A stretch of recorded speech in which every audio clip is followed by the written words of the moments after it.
and then I'll just upload it to you afterwards. Okay. Cool. Keith, can you mute everybody? Would you please? I'm trying. Mute Shelly Vaughn. Okay. Hey, everybody. This is Keith Collins. I am teaching a class here on building wealth through real estate. We'll talk about a little other things, but this can be primarily real estate. If y'all could do me a favor as you're jumping in here, just making sure that you're on mute, it'll be super helpful just because we're going to have a lot of people coming in. And we're going to get this started. It is being recorded. Get rid of that chat. Can you see the chat, Lindsay? Or no? Yes, I can. Okay, cool. So you can, if you all manager people coming in, if you could just manage the chat, if somebody puts a question in there, you can always just text me, Keith, there's something in the chat. Perfect. So, You got it. Perfect. Thank you so much. All right, I'm gonna keep letting people in here, and then I'm gonna get this thing started. So I'm gonna share my screen. Let me know if you get it. Desktop one, someone's not muted. This is gonna be awesome. Who's not muted? Shelly keeps on unmuting herself. Shelly, can you keep yourself muted, please? I'm sorry. All right, let's share screen. Get this thing going. Cool. You guys got my screen? Everybody's got my screen? Participants. Just getting this all set up. I am in California today, and I'm working on someone else's computer. So I'm still just getting used to the functionality of running it at their desk with all of their setup, you know? Looking at a completely different screen. Looks like I got the chat up too, which is perfect. All right, I'm gonna get this started. Okay, y'all, I'm Keith Collins, and we're gonna talk about building wealth through real estate. This is like my love language. I am a huge fan of investment real estate. All right, Joe, and then I just want to let you know Mark Price is here. It has changed the financial trajectory of my life, my family's life, and I've seen it happen to my clients multiple times over. So super excited to get into this. So here's what we're going to cover. We're going to cover retirement planning a little bit. I actually come from a financial planning world. We're going to talk about retirement planning, why I believe, I'm a little biased on it, but why I believe retirement planning has to involve real estate. I just don't see how we legitimately retire in a way that we want to in 2024 and beyond without real estate as part of the portfolio. I just don't know how we do it. Creative ways to buy it and creative ways to do it with less than 20% down. And then I'm going to go for my case. This is not your case. This is not everybody's case. So don't hate the presenter here, but my case for real estate as it relates to now. We're going to talk a little bit about the interest rate environment, the interest rate environment that we've seen over the last couple of years that has fueled why I think there's an amazing opportunity. And then we're going to also talk about why I believe a little bit that we're potentially on the doorsteps of one of the largest buyer surges that our country's ever seen and may ever see. And I think that's what's really going to fuel opportunity for future gains for investors in real estate as it relates to today. So that's what I'm going to get into. I am monitoring the chat. If there's any questions, please let me know. I am going to try to get to them, but I'm absolutely going to come back to them at the end. Okay. Let's get into this. I need to move just one thing really quickly. Again, y'all, sorry, I'm using someone else's computer for this as I'm visiting California for a couple of presentations. And so I'm just getting used to all the other settings on the computer I've not been in before. All right, here we go. So building, see, this is what I'm calling it, is building secure retirement, making work optional. And that's what we're going to go through. So first of all, I want to thank everybody for coming. You were invited by, most likely by a BuildCo agent, one of the ladies of BuildCo. So make sure you thank them for this. If you want the recorded copy of it, I'm going to get it to them, and then they should be able to distribute out to you through a Dropbox link for the recorded version of this. If you want my slides, like I'm an open book, you can have all my slides. And at the end, there's a QR code that you'll be able to scan to just book 15 minutes on my calendar. If you do want to talk about investment real estate, once again, kind of my love language. I love talking about it. Okay, let's get into this. A little bit about me, like, no one's introducing me today, so I guess I'll just introduce myself really quickly. 2019, I was recognized as one of the 40 most influential mortgage professionals in America under 40, something I'm proud of. I've been doing mortgage lending for 19 years. We've closed over 4,000 home loans in our career. If you check me out on YouTube, I've got over 400 videos on how to finance real estate smart. My heart is for education, and that's another reason why we're doing this today. As it relates to investing, I'm not just talking about it, I'm doing it. So again, my heart here is hopefully it doesn't come off as a brag, but that like this isn't a person that's just talking on social media about what to do. This is someone that's actually done it. We currently own 16 single family rentals that generates over $20,000 a month in cash flow. I've flipped land, I've flipped properties, I've renovated properties, I've done 1031 exchanges, I've done private lending, and I'm kind of a tax strategy nut. So it's like literally our biggest debt that we'll have. Some industries that you're in, you have the ability to really write off a lot of taxes. You know, there's a lot of real estate agents that are on this. They're self-employed. They can write a lot of stuff off. But a lot of the new investors that I usually get introduced to are high income earning W-2 employees. And because of that, turn on some mute here, a couple people. I'm just going to mute some people, and I ask that you guys would stay on mute if you can.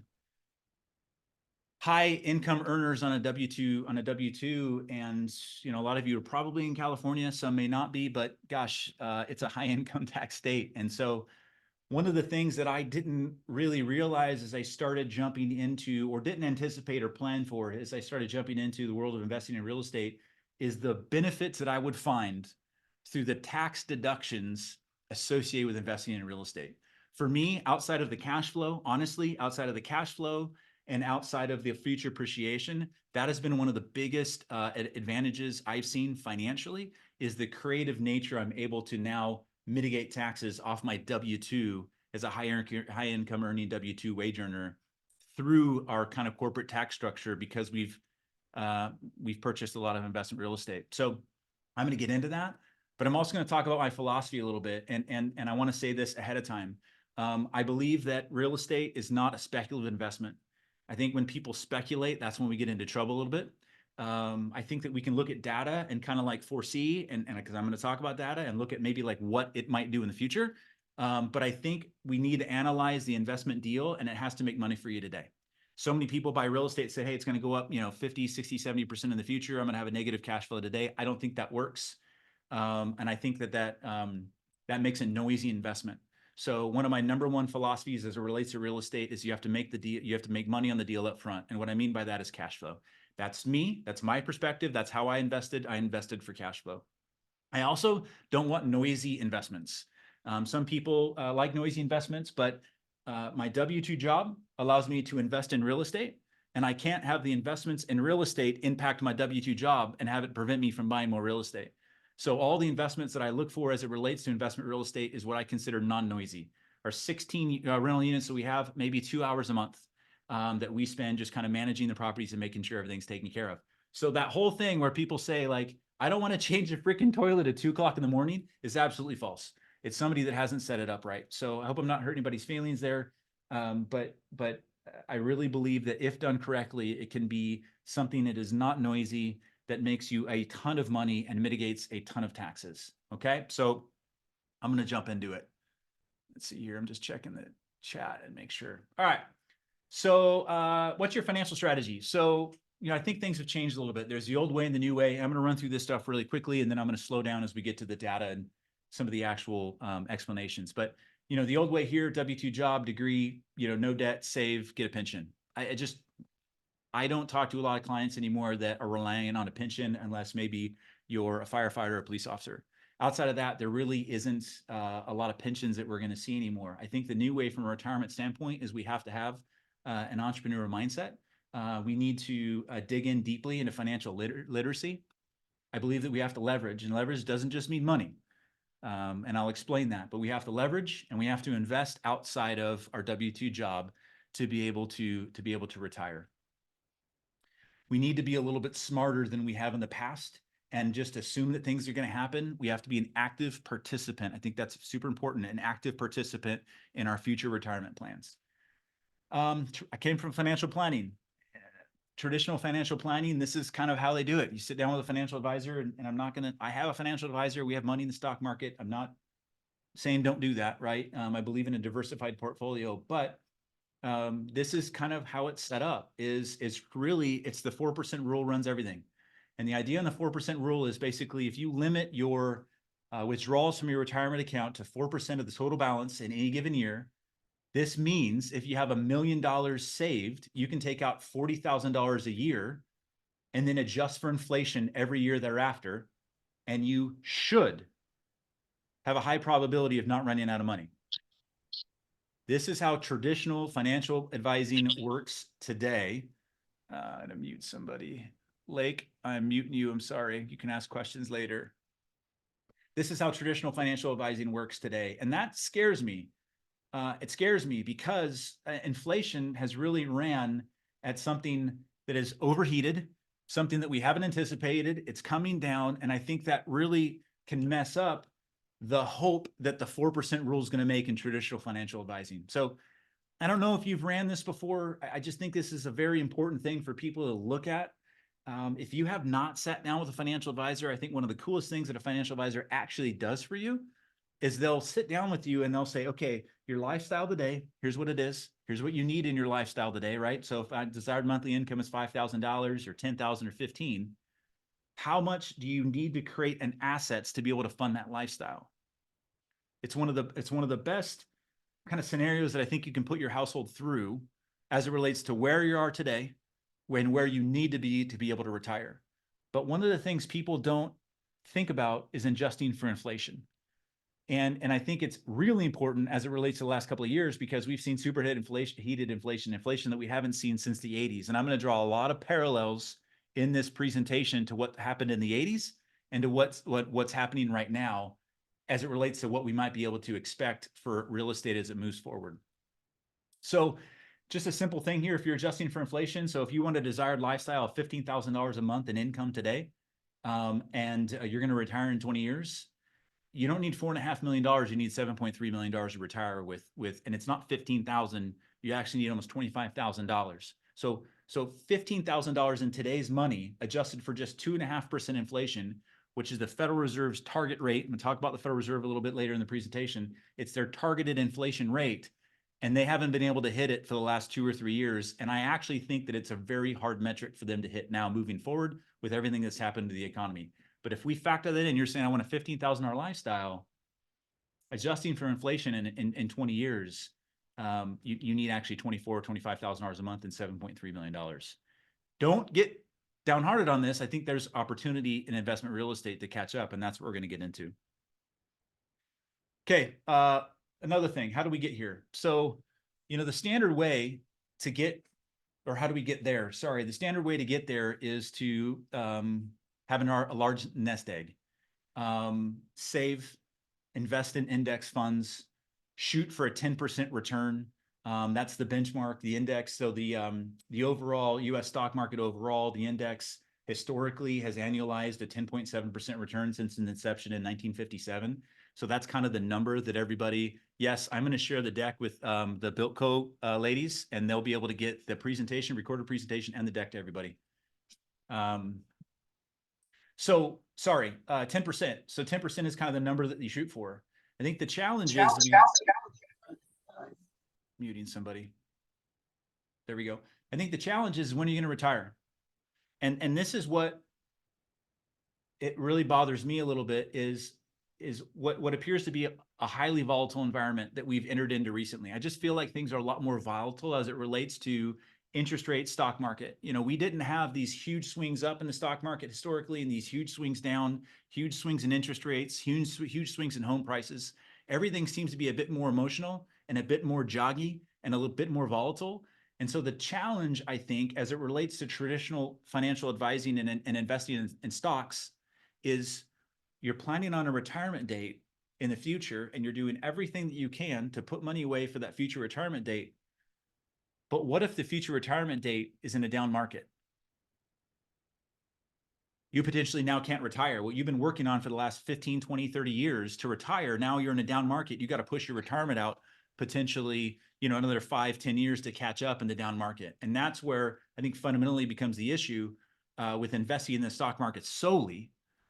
And the beauty with investment real estate is that it allows you to get through the ups and the downs. And I'm going to get into that. So as it relates, and here we go, as it relates to investment and retirement planning, I think we have 2 paths. We invest in stocks, bonds, mutual funds. We build up a portfolio of assets until you retire, at which you start drawing on those assets, and you hope that you die before your money runs out. I mean, That's traditional financial advising. And I'm not picking on financial advisors, but that's what it is. Or, and this doesn't have to be one or the other, it can be a combination of, or we purchase a few homes that generate cash flow over time. Cash flow is key. We generate cash flow over time, and you allow that cash flow to fund your retirement. And this is the beauty of investment real estate. It creates generational wealth. When you pass on, your heirs get the property, the cash flow, and they pay zero capital gains, which I'm going to talk to you about, which is bananas. I will never pay taxes on my investment real estate, nor will my children. I don't know any other investment that gives you the opportunity in doing that. I'm going to talk about it. So the reason I love investment real estate, as opposed to traditional financial planning, throwing money in a stock market, hoping for 10% and hoping your money's going to be there when you retire, is that it all is derived on the idea that we'll be in a good market when you retire. The beauty of investment real estate is it doesn't just pay you one way. And yes, you can get dividends and things like that and different, blue chip stocks and things.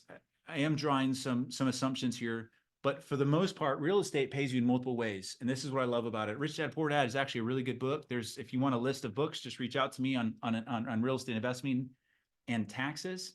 But I think this is a great one for someone who's thinking about investing in real estate, is to check out. But we get paid 5 ways in investment real estate if done correctly. And this is the beauty of it. We get appreciation. So the home goes up over time, right? Homes go up over time, and I can show you that they do.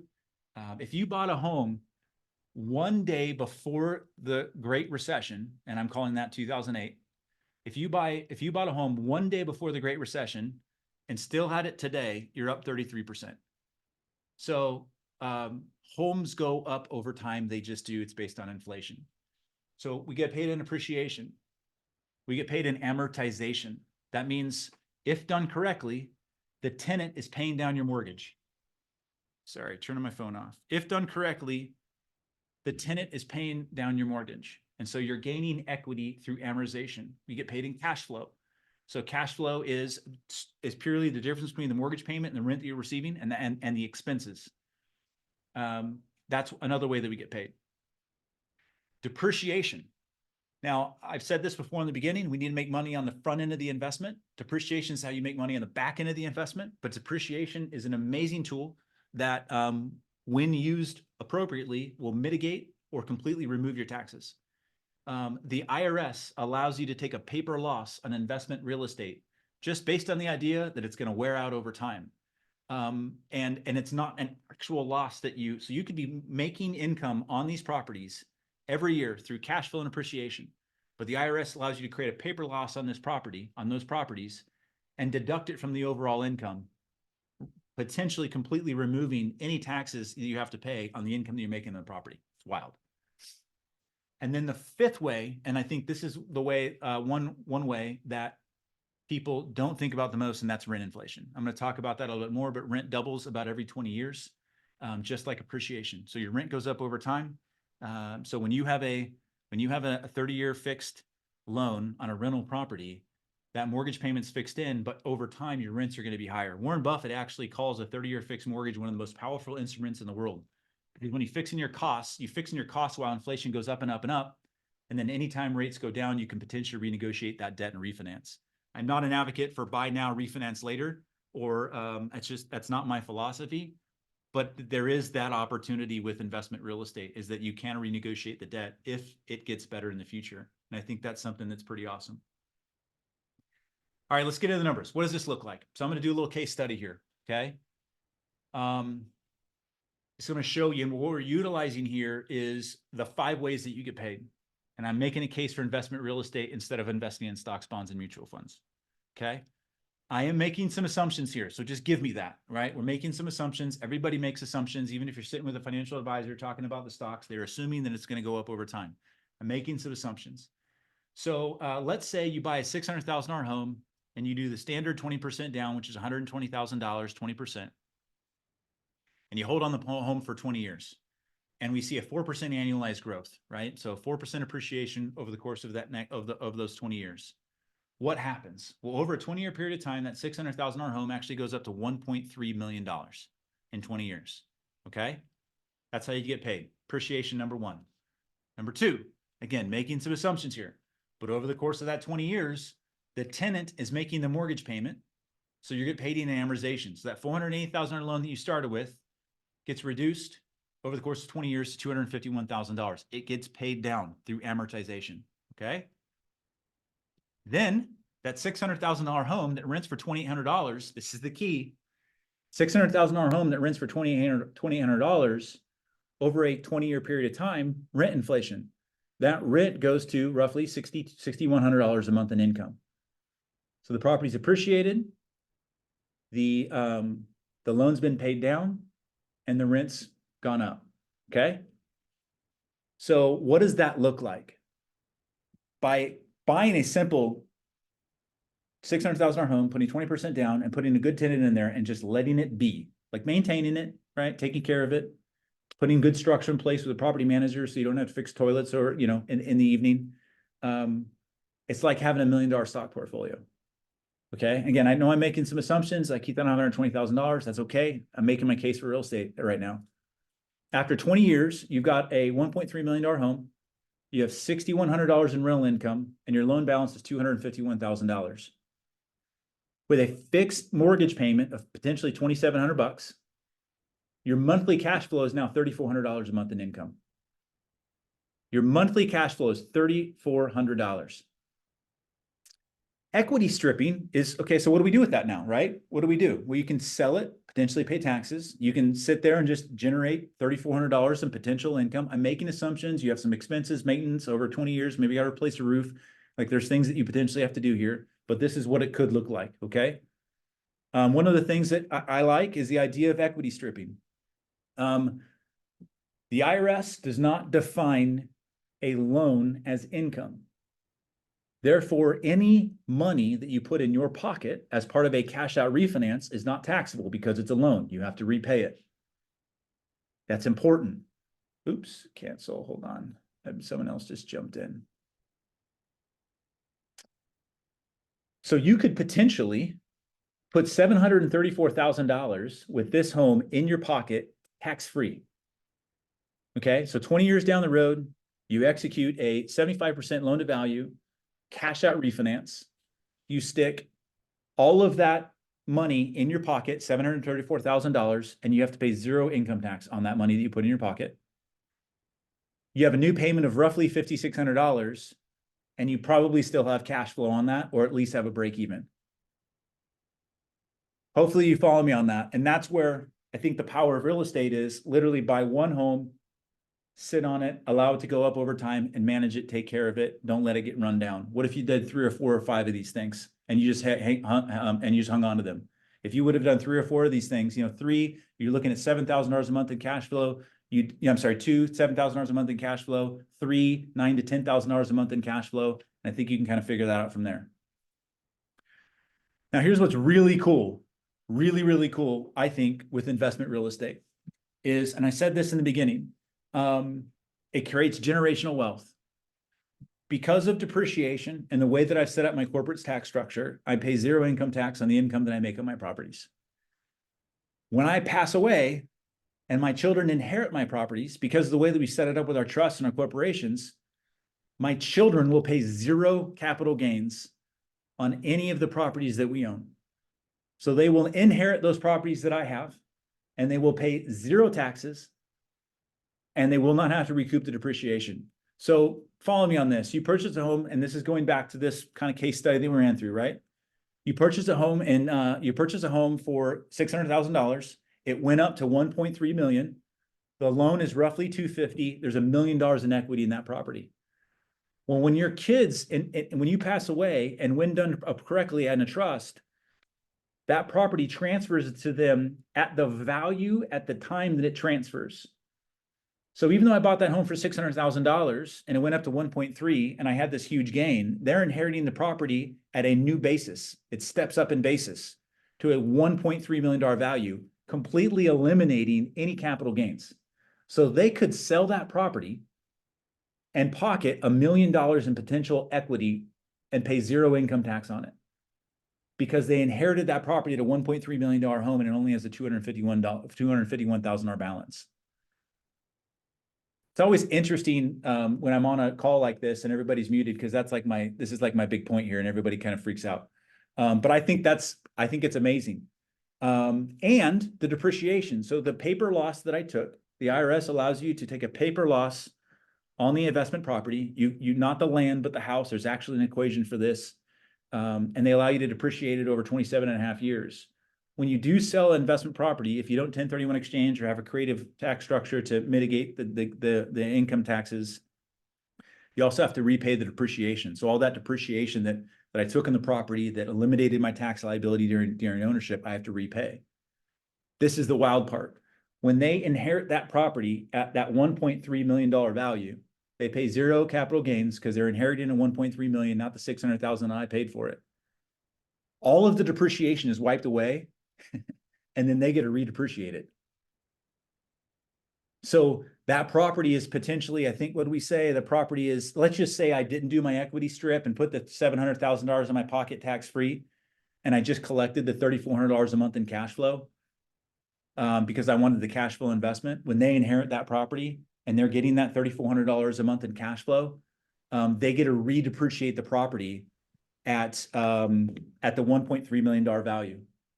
So I depreciate the property potentially for 27.5 years, and they get to go do it again on the same investment. I think it's amazing. Okay, so let's do a little case study here. I kind of want to roll. Let me check my notes. Depreciation. Okay, perfect. So one of the ladies in this call sold this property for me, so they're probably looking at it with a smile on their face. So this is an interesting little case study. We bought this home on the left here in Sacramento. We bought it in 2012, 2013. I don't say this to brag as far as what we do. I'm just trying to give you all, ladies and guys, examples of what can be done. We bought this property in 2013. We bought it for like $164,000. It cash flowed $500 a month. We had a great rate on it. We were paying down the mortgage. We were going to have it paid off very quickly. But we had, it had went up to about a $500,000 value, and we had about $350,000 of equity in the property. And the great debate in the Collins household was, do we sell the property and do a 1031 exchange and take that equity and invest in other properties?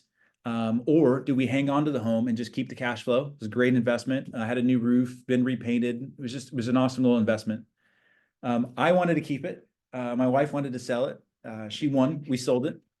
And this is what we were able to do, which I think is really cool. We took this one investment that we had bought for $167,000. It went up to $500,000. We had $500 a month in cash flow. On paper, a great investment, right? I think about a lot of clients right now who have a 3% 30-year fixed, and they've got a couple $100,000 in equity in their property. On paper, a great investment. The question we have to ask ourselves is, what could we do with what we have in it, and how could it potentially benefit us, right? It might be the best investment. You should hang on to it. But I think we should always look at the opportunity cost of money and the equity of the property. If we reposition this equity, how could it benefit us? If it could benefit us in such a way that it makes sense, then we do that. If it doesn't, then we don't. But we constantly need to be analyzing our investments. So what we were able to do, $350,000 in equity, we sold the property, we did a 1031 exchange, which means the money goes to a 1031 exchange company. We pay zero taxes on the gain because the money never touches my hand. We repositioned the property into 6 rental properties. We went from $500,000 in real estate to $750,000 in real estate. We went from $500 a month in cash flow to $2,300 in cash flow. And I paid zero taxes on that exchange. So again, that's where I think a lot of people might be looking at a home that they own right now. They got a bunch of money in the home, and they're like, well, gosh, I'll never sell this thing. I think just look at it. I'm not saying sell it. I think one of the best ways to start to become a real estate investor is literally just stop selling it. But we do have to take a look at the investments that we have and analyze them. The other homes, Spencer, the other homes are located in Memphis. I'm a big fan of Memphis, Tennessee. We have all of our single family rentals in Memphis. There's a lot of places to invest. I'm not investing in Memphis anymore. I can talk about that later. But we moved all these into Memphis. I bought in Memphis at the right time. Okay.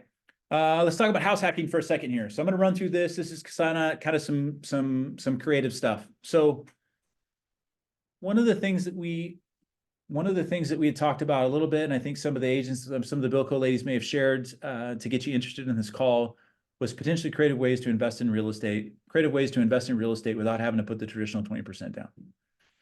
There's a lot of different ways to do this. If I were to start all over, I would do it way differently.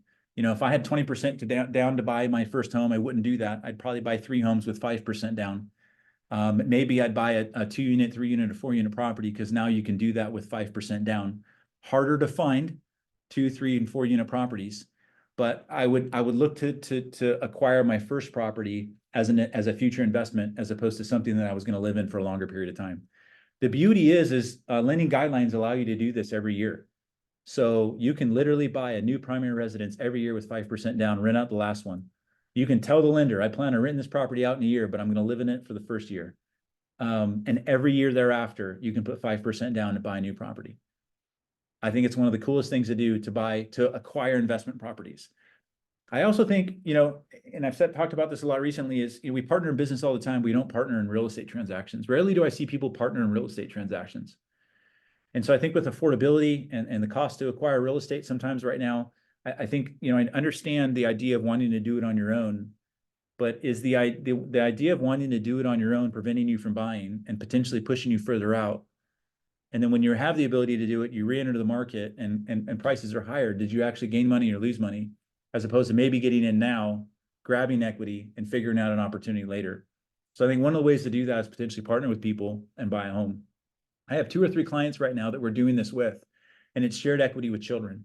So I don't know the ages of the people on the call here, but I think this is one of the smart, I'm going to do this with my girls, and we're going to do it over and over and over again. Shared equity with children.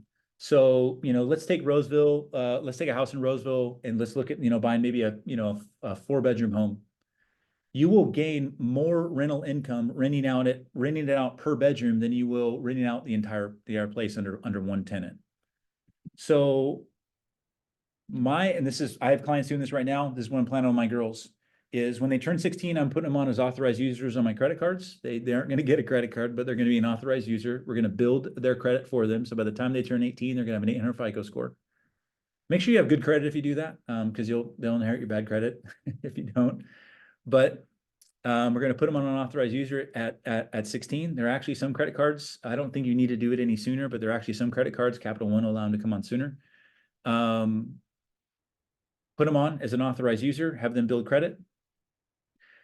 What lending guidelines allow you to do, as long as you have one person living in the property, and then you have a non-occupying person, as long as you have one person living in the property, you get owner-occupied terms, owner-occupied interest rates, and owner-occupied down payment. And the person living in the property doesn't even have to have a job. As long as the non-occupant cosigner, dad, right, in my case, can qualify for the property and carry the debt and my own debt to income ratio. So our plan is, when my girls turn 18, you know, unless they're off to college and doing something else, and if they're off to college, there's a whole nother plan I'm going to talk about here in a second. But if they're not off to college, we're going to buy a home. They're going to live in it. We're going to create a shared equity agreement. I'm literally going to create a legal document that indicates what's going to happen when we sell, what percentage of equity that they're going to get, and who's going to cover costs and responsibility during their ownership. They're going to live in one of the rooms, and they're going to rent out the other 3 rooms. We're going to generate cash flow that covers the entire mortgage, right? We're going to generate equity. We're going to pay down principal. We're going to get tax benefits, because for me, it's an investment. For them, it's owner occupied. They're going to live in it for a year, and then we're going to go to do it again the next year. And then we're going to go do it again next year. I have a client right now. They just did it for 2 of their children. Their plan is to do it 6 times over the next 3 years. Is every year for the next 3 years, buy a new home with their kids, 5% down, create a joint equity agreement. When they sell the property at a future date, they get back any initial investment that they made, any capital investment that they made during ownership. And then when they sell it, they'll split the equity up based on the initial shared equity agreement. I think it's freaking brilliant. The second one is related to college, which I talked about. I have a client right now. Their kids are going to Louisiana State. Louisiana State University is $30,000 in out-of-state tuition. In-state tuition is $12,000. All you have to do is be an occupant of the state for a year to qualify for in-state tuition, and real estate is the key.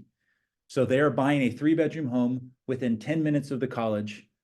The kid is living into the home. Parents are co-signing. Kid doesn't have a job. They're renting out the bedrooms. It's covering the mortgage payment. The down payment is the savings in the first year of tuition. $30,000 a year in tuition, out of state, $10,000 in state. They're saving $18,000 in tuition because now they're in in-state tuition versus out of state, and that was the down payment on the first year. This is how we use real estate, right, to get around costs that we have in our lives. So purchase a house near a college for in-state tuition, I think is a great example right now. Again, these are for people who have kids. I talked about partnering. You can add an ADU, an accessory dwelling unit. Most counties across America have completely allowed this as something that you can do. There are loans renovation loans. So you can actually do a cash out refinance, second mortgage, or renovation loan to add an ADU, an accessory dwelling unit to your property, above garage apartment, casita, basement apartment, generating additional rental income. You can buy a second home. Second home allows you to buy, you can buy a second home. Traditional lending guidelines allow you to buy a second home. And you only have to put 10% down and you can turn it into a nightly rental. Lending guidelines allow you to do that. I talked about partnering with a friend. Out-of-state investing is another opportunity. That's what I did. One of the reasons we were driven to Memphis was the lower cost to acquire a piece of real estate and the high cash flow from it. At the time we were buying an investment, it was the #2 city in the country for rent to purchase price ratio. Detroit was the #1. Everybody asked me that when I say that. I did not want to invest in Detroit. So we bought in Memphis and it's done really well for us. I talk about an accidental landlord. Accidental landlord is literally just stop selling real estate, right? Stop selling real estate. What I mean by that is you have your property right now, don't sell it, figure out a way to buy the next property, turn that into a rental, live in the new one. And then BRRRR, which people talk about a lot, especially if you follow people on investment on Instagram and different social media platforms. It's kind of the buzzword, but BRRRR is buy, renovate, refinance, repeat. So buy a home, put your sweat equity in the property, potentially renovate it, rent it, and then refinance it at the new appraised value, pull that cash out, and then go do it again, repeat. So these are creative ways to house hack and potentially buy investment real estate outside of the traditional 20 to 25% down. Okay, let's jump into this. So now I'm going to jump into my case for the market. Are we out on time? 12:38. Okay, I think we're going to do fine for questions and answers afterwards. I'm going to share this just really quickly. These are options for down payment. So if you are buying a home as a primary residence, and kind of what I talked about, kitty condo, your kid's going to live in it, or you're going to live in it and then just move every year. These are the potential down payments: 3% down on Home Possible, 3.5% down FHA, 5% down conventional. I don't know why there's a 3 in there. I apologize. USDA 0 down, VA 0 down. So if you're a veteran, active military and eligible for a VA home loan, like buy a house now. 0 down, low interest rate, cheap costs. Most lenders waive all their fees. Like it's one of the greatest loans out there. And you can actually have multiple VA home loans, which is really cool. Where can I get the money? I'm not a huge fan right now on HELOC on a current home. A HELOC is a secondary loan on your primary residence to grab cash for an investment. The reason I'm not is the rates are really high on those because the federal funds rate, every time we hear the Federal Reserve raising interest rates, they're raising the federal funds rate. It's so high right now that it's really hard to make a deal cash flow. And what I found today in today's market, where I think investors are making mistakes, is they don't have their deal hierarchy. And because they don't have their deal hierarchy, and what I mean by that is if I'm going to buy an investment property, I'm not going to bring this much money, I'm not going to bring any more than this amount to it, and it has to bring me this much cash flow. Or if I'm going to flip a home, it needs to be at least this much in terms of gain when I sell, right? That's your deal hierarchy. If I'm going to do a hard money loan, here's the hard money loan. Who do I need to mute? Sorry. So what I'm seeing people do today is because of high interest rates, they're saying, well, it might be a great future investment. You know, I wanted $300 a month in cash flow. It doesn't have any, but I might be able to refinance. That concerns me because we don't have margin. I believe every investment that we make, we have to have margin in investment. Every time I've looked at an investment, by the time I got to close, something was a little bit different, right? Not bad, but different. Sometimes better, sometimes worse. But if you do not have margin in the investment, it doesn't allow you to maintain. I don't want people to get into a home and then have to sell it because they don't have margin, right? We need to have margin in every investment we do. You can borrow from your 401k. You can get a gift from family. You can take out from your Roth. You can actually do a self-directed IRA. So, you know, if you've exited an employer and you still have your 401k with them, I look at it as like, you know, getting divorced and leaving money with your spouse. Like, I don't know why you would do that, right? So if you have a 401k and you've left your employer and you're leaving that with your employer, you can convert that to an IRA and then convert it to a self-directed IRA. And you actually buy investment real estate within the IRA. If you have an IRA, you can convert it to a self-directed IRA. A lot of different rules with a self-directed IRA, not complicated, but way different. Be aware of that. And we can go through that if someone ever wants to talk to me about it. your tax refund, seller can cover costs, or you can use other people's money. I really think there's opportunity to partner with people, utilize their cash to potentially make investments. So that's how we can get ways to fund the investment. Okay. Here's my case for real estate. I'm going to run through this a little bit. We're going to get into data. Then versus now, right? So 2020, 2021, over ask price, multiple offers, no contingencies, non-refundable earnest money. We had really cheap money, so interest rates were super low, and we had low down payment offers rejected, right? Because of the market that we were in. Now, and I said for how long, and it's already starting to shift. There's a lot of real estate agents in this call, and I absolutely attest that the market is starting to shift. I'm seeing it significantly. We're seeing multiple offers on properties. I like to say that this is a property specific market, whereas in 2020 and 2021, you could put an overall theme on the market, like everything that was priced right went up, or had multiple offers. Right now, I think it's a property specific market, and we have to market those properties correctly, but money's more expensive. Sometimes, in some cases, some markets, we have more inventory to choose from, some we don't. You do have potentially more protection in contract. I'm seeing more buyers exit contracts right now than we did before. We potentially have more negotiation. I'm seeing some stuff being negotiated, and it's already starting to shift. Like before October, when interest rates were lower, this was absolutely the case. It's starting to shift now in some markets where you don't have as much negotiating power. That's why I say it's very property specific. I walk cautiously when I say you can always refinance later, but if you are in the camp, do you believe interest rates will be lower in the future? That is always an opportunity. You do have to look at the make sense nature of the refinance. Like some people think, oh, I'll just refinance later. And I've talked with clients, I'm like, yeah, but will you? And what I mean by that is, you have to, the rate has to drop a certain amount for a refinance to make sense to justify the expense for the refinance. And there's a lot of lenders out there saying that they'll waive their lender fees. One of the things that we do, but those are just the lender fees. That's not all the other costs. So saying that is one thing, actually doing it is complete another. And then I think there's opportunities for savvy investors. So that's the market right now. Here's why I think there's an opportunity. We have to remember that this is Jerome Powell. This is our Fed chair. We have to remember that he's not a trained economist. He's an actual lawyer. He is making decisions in the mirror.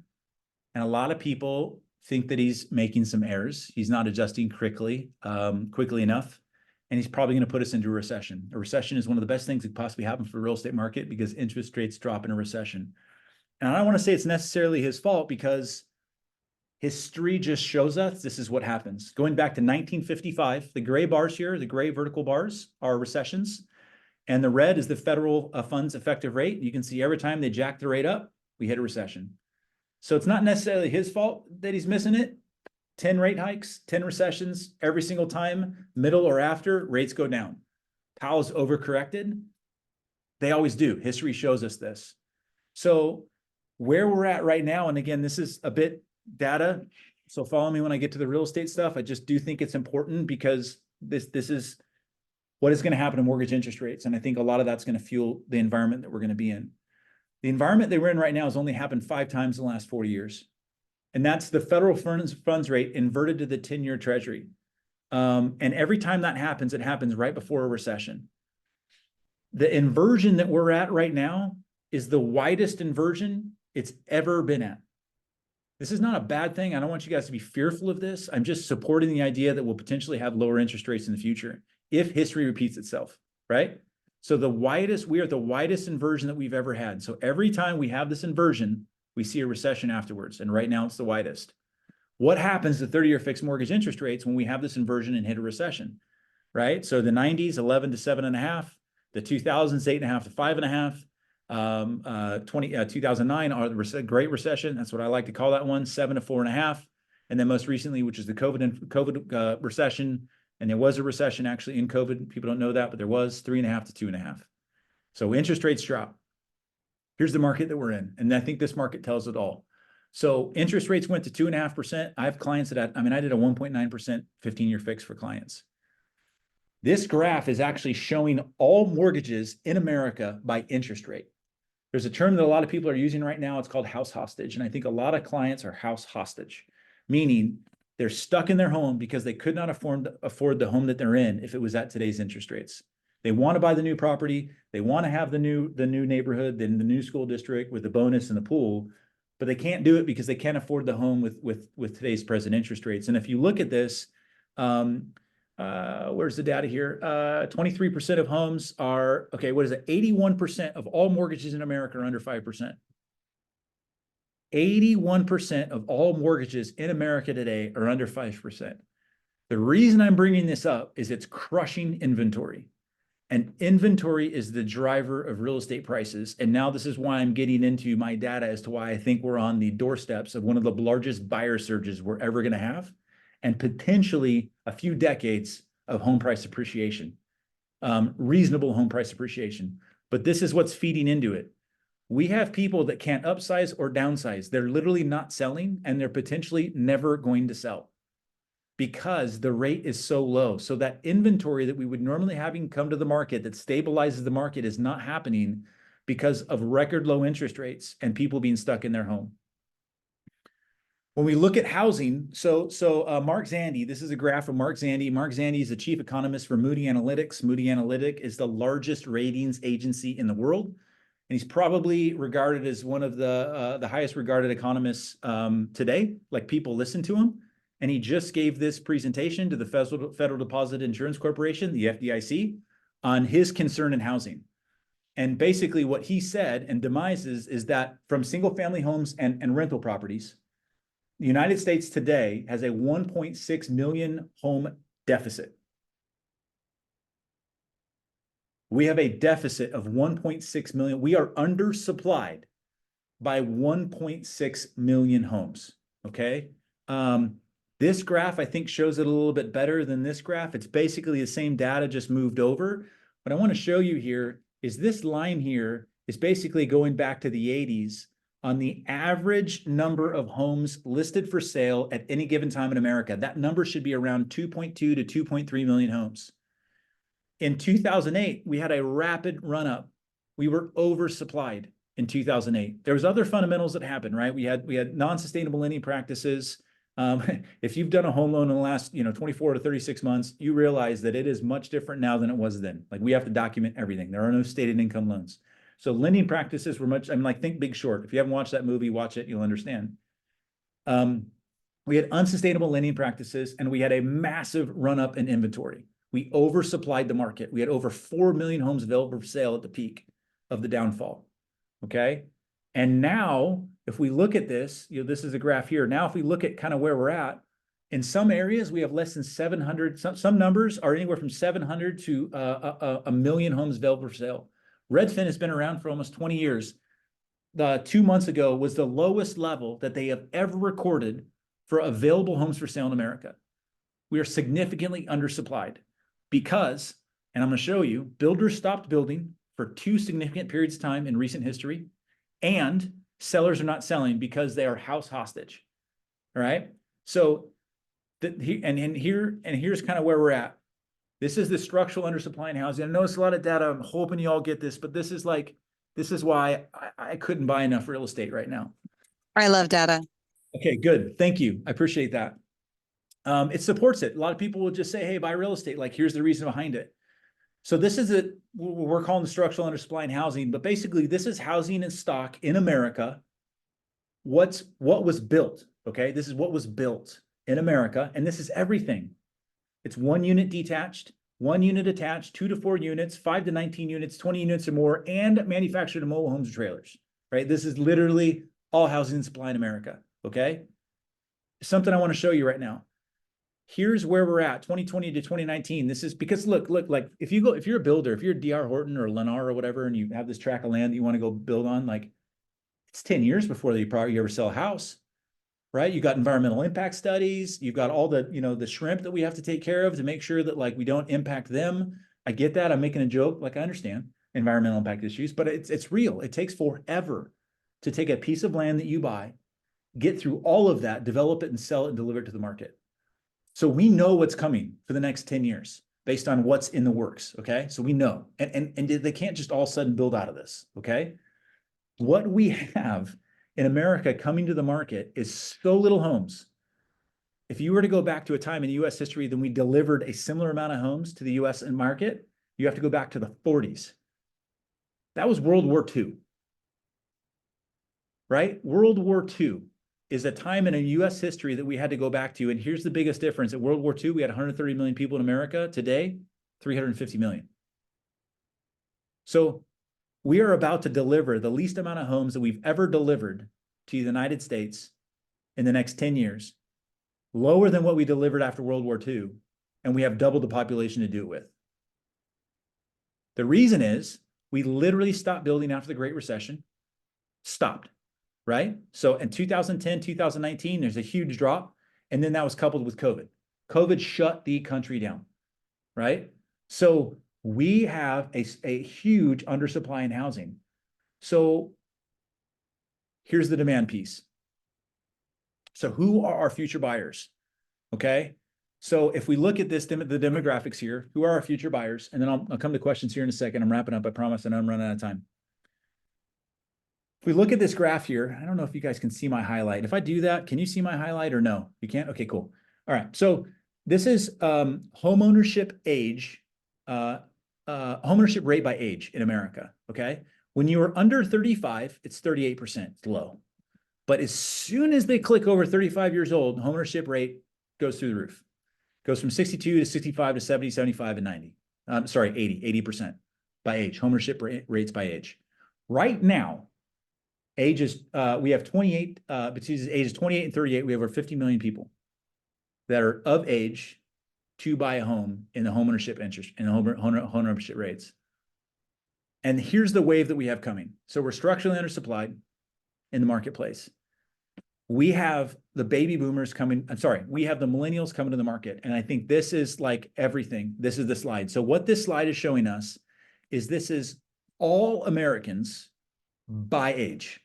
How many of them right now, today, in today's date, maybe last month, right? But 2022, I apologize, 2020. This is June of 2020. At June of 2020, how many people in America by age? Okay, like how many of them? What we have is we've already demonstrated here that the age, and this is from the Federal Reserve. So the Federal Reserve checks this every single month, is at 35, we start buying homes and homeownership rate goes from 38% to 62%. That's the age at which they enter the market. We have the millennials turning 35 for the next 8 years. And there's more of them than there were of the baby boomers. So we are structurally undersupplied in America, right? Structurally undersupplied. The Federal Reserve always misses it. We're probably going to see lower interest rates in the future, right? We're structurally undersupplied in the future. We don't have enough homes for sale right now. People at 35 plus years old start entering the market, and we have record numbers of them doing it. And then we're betting against a market that just wins. The U.S. housing market is like the Tom Brady of Super Bowls. Like, put Tom Brady in the Super Bowl, he wins. You really, if you look at, now this is national median, okay? This is national median home prices. There are certain areas that are up, certain areas that are down. But there's only 1, 2, 3, 4, 5, 6, 7. Is that 8? There's only 8 years. No, 7. 1, 2, 3, 4, 5, 6. There's only 7 years going back to the 40s that median home prices actually dropped in America. That was dot-com bubble in the 90s, and that was the Great Recession that we had here. So, and in all of that, we didn't have this coming. So I just think that there's an amazing opportunity in the marketplace right now to like do this.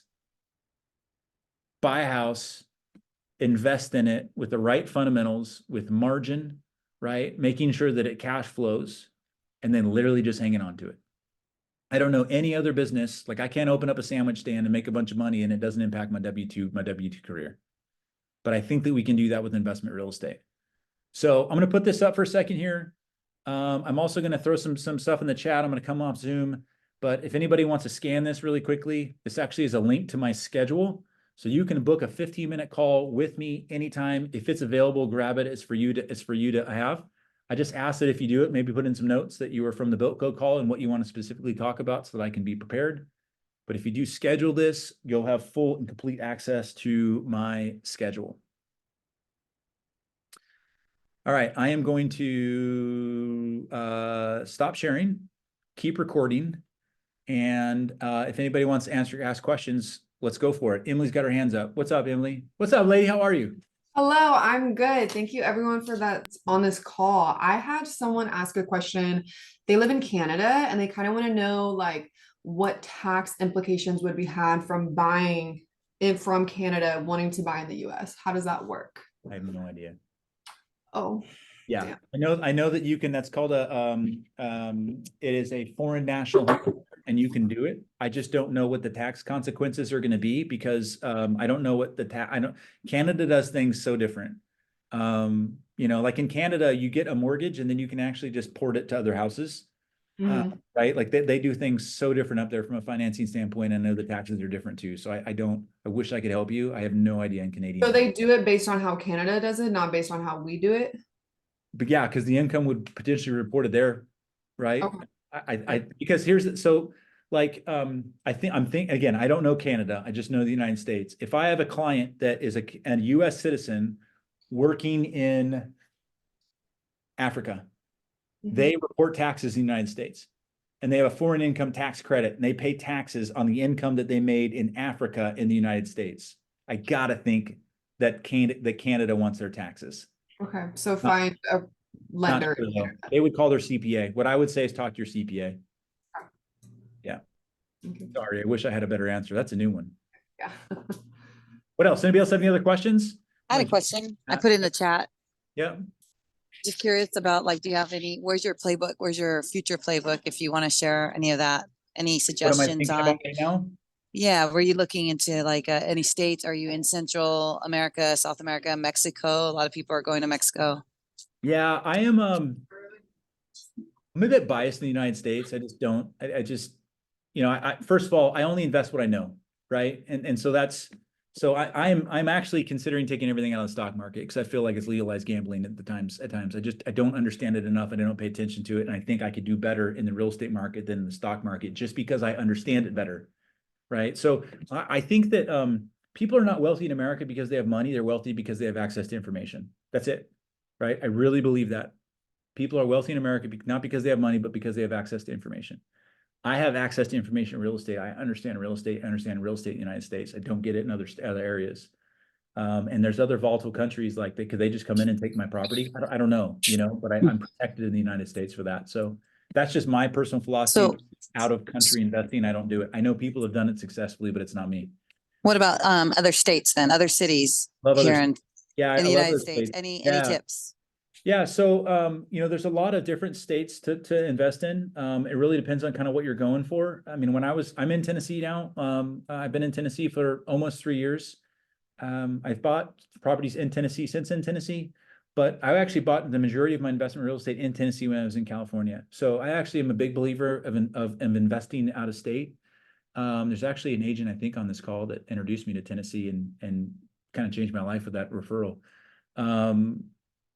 So I think if done correctly and you have the right infrastructure in place, it's not scary to invest out of state. And I think sometimes you have to go out of state to get those investments, to get some of the returns. But there are great investments in Roseville, California, right? Like you have to find them and look for them and have a team that helps you find them. For me, I would, if I was investing today, I'm excited about Kentucky. Let me step back. I like right now 2 investment categories: midterm rentals. I'm excited about the opportunity of midterm rental, and I'm looking for areas where outside infrastructure is coming in and they're going to fundamentally change the area. There's some areas in Kentucky that I think are really cool where like the Ford plant's coming in. There's no housing. There's gonna be 10,000 jobs and they don't have houses. Like they're structurally undersupplied. The area is gonna change. Ford is investing billions of dollars. The area is gonna change. You know, like look at Huntsville, Alabama. Like, man, where was I 15 years ago in that place?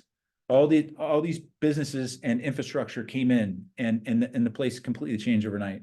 So where are those future opportunities that cash flow today? But fundamentally, you can buy a $600,000 home in Roseville and do just fine. I think sometimes we're looking so hard for the deal rather than finding the win. And then we get into analysis paralysis because we're trying to find the deal, trying to find the deal, trying to find the deal, rather than looking for an actual win that we can find today. Does that make sense? Someone asked about land.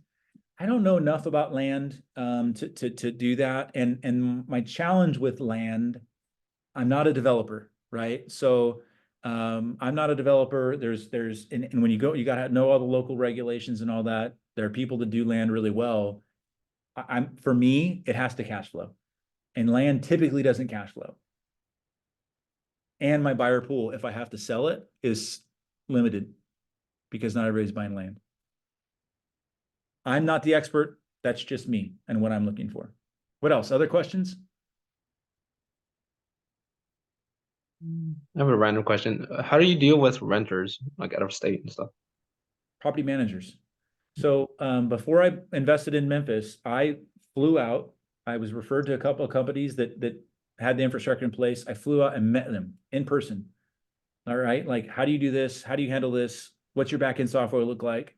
Right? What is it going to look like? How do you, do you handle the eviction? I went through all of that to make sure that I had the team in place to handle it before I invested in it. Cool. Okay. Thank you. Yeah. So yeah, for sure. We have 16 properties right now in Memphis. I maybe spend 2 hours a month. I had 3 turns this year, so I did have to drive to Memphis this year. But I mean, there were properties that I was seeing for the first time because I trust my team and I know Memphis. That I bought these properties sight unseen, never saw them, just saw them in pictures, purchased them, closed. You mentioned land. Were you also, did you also mean like, did you mean just like buying and selling land, or because I Yeah. was very curious about like, having a property and like building on it, like building like smaller homes or like and renting those out, and that kind of be Great opportunities there. I mean, if you know that, right? Like, again, that's where it's just like, I do what I know. I'm not a huge construction person, but you can find bare land, put the infrastructure in there. There's huge potential upside. I mean, we had a property in California that we had purchased. We were going to build on. We decided not to. Got a great deal on it because it just looked terrible. I saw the beauty in it. We cleared 2.5 acres of blackberries and like cleaned it up and made 100 grand. It literally, it's like, I don't know, $12,000 to get a crew in there. wow. 2.5 acres of blackberries. People you literally couldn't see the property through the blackberries, and you could barely get through them. You'd like bulldoze with your truck to get through the blackberries. But I knew the area, knew the location. It came up. We were going to build on it, like our new house. We ended up selling it, but we made 100 grand because the market was a great environment in the market. But we just did a little bit of infrastructure to the home and sold it. Someone's asking long-term rentals. There's a lot of people that do really well in long-term rentals. To me, it seems, or I'm sorry, not long-term rentals, Airbnbs. They seem noisy to me. And I don't want the noise. The other thing that is scaring me a little bit, going into recession, that is a luxury. And so if we do hit a recession, does that get impacted? There are some areas like in Tahoe that are just crushing it on Airbnbs. There's other areas in Florida that are hurting really bad with Airbnb because that revenue has just significantly decreased. My other concern with Airbnb is you're typically paying an inflated price for a home because the seller thinks you're going to Airbnb it. What I love typically about midterm rentals, and this is where I'm really focusing a lot of my research on, is you're usually buying a regular home in a regular neighborhood. Like I'm just buying a regular 3-2, I'm just going to midterm rental it, fully furnish it, midterm rental it. And they're starting to crack down on those too, but they're not as regulated as straight Airbnbs. There are people that are crushing it in Airbnbs. I'm not saying don't do it. I'm just saying I don't because I don't know it and it's not an avenue I went down.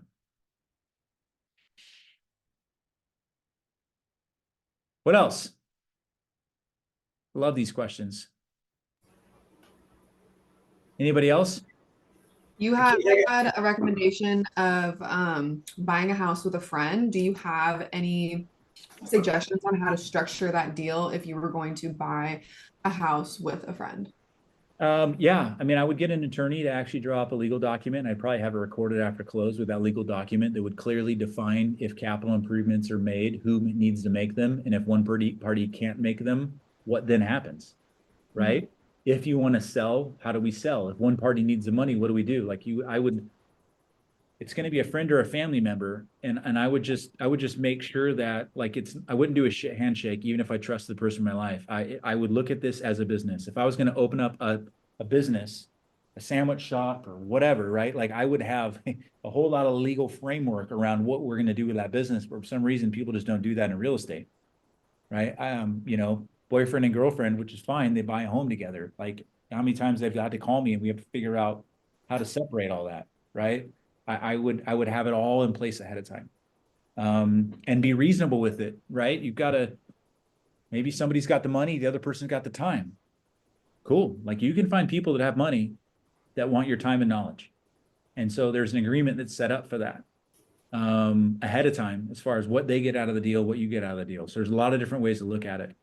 I don't know if that's helpful or not, but you can, I would draw the documents up ahead of time as to who's responsible for what and what happens to that investment when it's dissolved and what happens if we have to force a dissolve.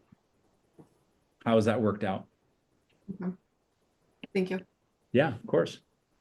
Hey, Keith, Josh, first off, thank you very much. Great information, great data. I'm really new in the investment space, just kind of getting going. Done some Airbnb, and we're looking to buy another home or two in the next 2 or 3 years. Awesome. Was just curious, like, I know there's a benchmark or there's a standard, but what type of percentage of cash flow do you like to see when you do a home and you're getting your, you know, you've got against your liabilities and all that? What kind of a percentage of profitability or cash flow do you like to see on a new acquisition home? Yeah. So for me, if it's a single family home, I want at least $350 a month in cash flow. And that's also why I haven't bought a lot of homes in the last couple of years, at least last year. Last year's first year in a long time I haven't bought a house. I think the goal this year is to, my goal personally is to buy 3 this year, but $350 a month in cash flow. That's as a single family rental. I'm still trying to build out my deal hierarchy for a midterm rental and where I want to go. So I'm looking at 3 or 4 different cities. And the area that I'm at in Nashville, like there's just a lot of people that are coming to that area. So there's executive rentals. There's people that are coming there that need to rent a place for 3-4 months at a time. And there's also nurses. Plus they're building the new stadium out there, which should probably help, you know. Yeah. The closer you get to that, the more expensive it is. And then, and a lot of people think that you're going to Airbnb. Nashville market's really interesting. There's some crazy prices on these Airbnbs. And so sometimes, yeah. I was going to say, we're looking to buy out of California. I live in Northern California currently, but we have family in Georgia, Texas, Nashville area, outside of Nashville. Those are the areas we're kind of looking at just because we have someone that can kind of take a look at things for us when we're not there, if I'm not flying there or whatever. Yeah. But aside from that, the only other question, I'll let you go to others. With the property management groups, are they like white glove turnkey or do you have, they are? Okay. Totally turnkey. They have it all in-house. Yeah, they have it all in-house. They handle it all. It's really been awesome. Perfect. Thank you, sir. Appreciate it. Yep. And then when I had other rental properties, everything's with one now, but we had others. I mean, I had great property management. They handled everything. I just had to make decisions. And you keep all your properties in a trust. Is that what I heard early on? LLCs and a trust. So we have an overarching family trust. And then we have a corporation. And then based on equity, I have 3 or 4 LLCs, and then we have properties in the LLCs. Yeah, it sounds like that's the only way to do this, really. It's not the only way, but I like that corporate tax structure. It's not in your name, so it's kind of protected, right? Correct. Yeah. Okay. Thank you. Yeah. But just because it's not on my name doesn't mean it's protected. You also have to act as an entity, which I think is really important. I think a lot of times people think you just put something in an LLC and you're good. Like you have to have minutes and meetings and all that stuff. But like, there's some really cool creative things you do. I mean, like my wife is now an employee of the corporation because we have enough homes.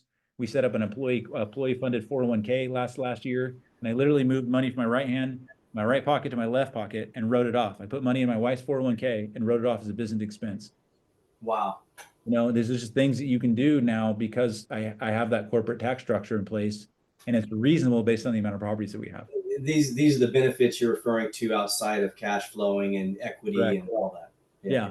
Both my kids are employees of the business. So I'm in real estate. Real estate's everywhere. Every time I go to real estate, I'm looking at real estate. And so like we take a trip to Florida, it's bookend. We look at something in the beginning, we look at something at the end, and everything in the middle is a write-off. Consult your CPA, right? I'm not trying to flippantly say this, but my kids are employees of the business. My wife's an employee of the business. I'm operating the business. The airfare, hotel, all that stuff is all a business write-off because we're researching investment properties when we go play. You do this while you're a W-2 employee as well, I'm a correct? W-2 employee of a mortgage company. Yeah. So in mortgage lending, I'm a W-2 loan officer of of Movement Mortgage.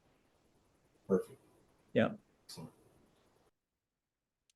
Coming out of college, what should I don't know if Lindsay's still on here or not, but like, Lindsay, you can text me if I'm going too long here or what. I'm okay. If people have questions, I'm down to continue to answer them for the next, 5 or 10 minutes or so. And if you jump off, you're not going to hurt my feelings by jumping off. You're still going to get a copy of the recording and everything. Lake said, coming out of college, what should my game plan be to put the best foot forward in getting a home and moving into owning rentals? Lake, I'm assuming that you don't own a property right now. If you don't, I would buy my primary residence. Like if the pie in the sky thing here would be like, I would buy a 4-unit property.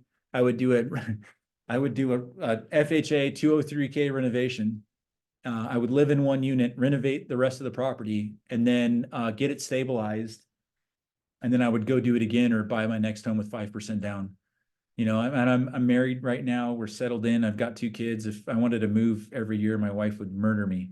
But when you're younger like that, you have the ability to make different life decisions. And not that I regret the ones that we made, because it's where I am today. But I would be highly encouraging my daughters to do the same thing. Like, let's buy a home every single year with 5% down. And let's just acquire real estate. Because you have that opportunity to do it at one time in your life. I can't go back and buy a new home every year for 5 years with 5% down every year, right? Like, it's just not a thing. So that would be something that I would look to do. I'd look to try to save as much money as I possibly can, get a side hustle, do whatever I needed to do to save the money, find partners, put 5% down on my first, rent it out room by room, go do it again. Based on just that question. Anybody else? Are all your properties rented as fully furnished? No. All of them are single family long-term rentals. They're not furnished. But the midterm rentals that I'm looking at, again, I'm doing research in a few different areas. If we do go down that route, they would be furnished. Anybody else?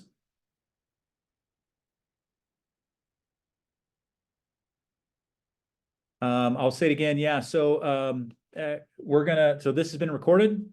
Whoever invited you, so you're here because you clicked on a link to sign up. Whoever invited you will have a copy of these slides. I will give them a copy of these slides in a PDF, and I will give them a Dropbox link for the video. I need to upload it and get it all out. So it'll probably be, and I'm on a scheduled trip right now in California. So expect maybe all of this next week, but you should be able to get all of it from them. And then I'll just put this in here. If y'all want a discovery, this is linked to my calendar. It's a 15-minute call. It's available. It's for you to grab. If you want to talk investment real estate, I would love to do it. Please reach out with any questions, and thank your BuildCo lady and real estate agent for the invite here to come to this information. I hope it's super valuable. Thank you all. Hope you have a blessed one. Super grateful. Take care, everybody. Thank you, Keith. We appreciate you. You're very welcome. Thank you. You're Thank you so welcome. much. That was Appreciate- awesome. Thank you. I appreciate the opportunity. Thank you. It's so good. Welcome.